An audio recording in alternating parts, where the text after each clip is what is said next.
Students, সাধারণত কোনো দোকানদার যখন কোনো কাস্টমারকে ধারে বা ক্রেডিটে জিনিস বিক্রি করে বা তার পরবর্তীতে কাস্টমারের কাছ থেকে টাকা রিসিভ করা এখনো বাকি আছে, এই ধরনের সিচুয়েশনস যখন আমরা অ্যারাইজ করতে দেখি, তখন দোকানদারের দৃষ্টিভঙ্গি দিয়ে সেই কাস্টমারটা হয় ডেটর্স।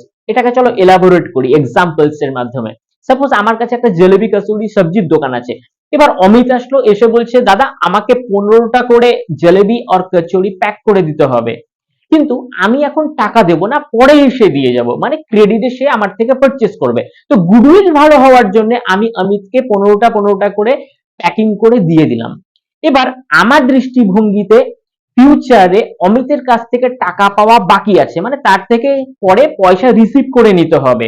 তো এইরকম দৃষ্টিভঙ্গিতে আমার চোখে অমিত হয়ে যাবে ডেটর, ততক্ষণ পর্যন্ত যতক্ষণ আমরা অমিতের থেকে পুরো মূল্যটা বুঝে না পাচ্ছি। তো এইভাবে ব্যাপারটাকে আমরা রিলেট করতে পারি। Thank you.